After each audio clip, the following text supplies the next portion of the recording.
વર્ષ 2023 દેશની રાજનીતિ માટે ઉથલપાથલથી ભરેલું હતું. ક્રિકેટ મેચની જેમ પરિસ્થિતિ પણ બોલે બોલે બદલાતી રહે છે.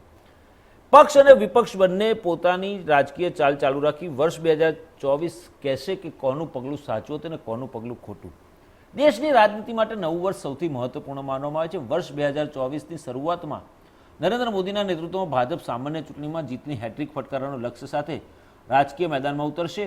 હાલમાં વિપક્ષ માટે તેમના વિજયરથને રોકવા લગભગ અશક્ય લાગે છે.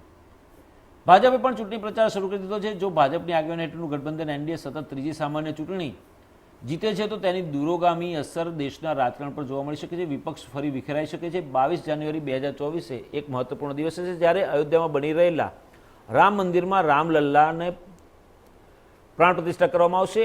આ ઘટનાથી દેશની સામાજિક રાજકીય પરિસ્થિતિ પર મોટી અસર પડશે.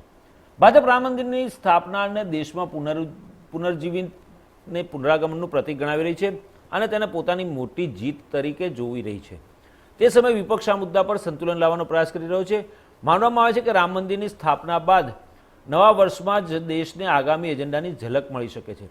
છેલ્લા કેટલાક મહિનામાં વારાણસીથી મથુરા સુધી જે રીતે કેસ સક્રિય થયા છે તે જોતાં આપણે રાજકારણમાં નવી વસ્તુઓની એન્ટ્રી જોઈ શકીએ છીએ. સામાન્ય ચૂંટણીની સાથે નવા વર્ષમાં ઘણા રાજ્યોમાં વિધાનસભાની ચૂંટણી પણ યોજાશે, જેના પરિણામ સમગ્ર દેશના રાજકારણ માટે ખૂબ જ મહત્વપૂર્ણ રહેશે. નવીન પટનાયક ઓડિશામાં અને આંધ્રપ્રદેશમાં વાયએસ જગનમોહન રેડ્ડીનું રાજકીય ભવિષ્ય પણ આવતા વર્ષે નક્કી થશે. નવીન પટનાયકનો ઉત્તરાધિકારી પણ નવા વર્ષમાં મળી શકે છે.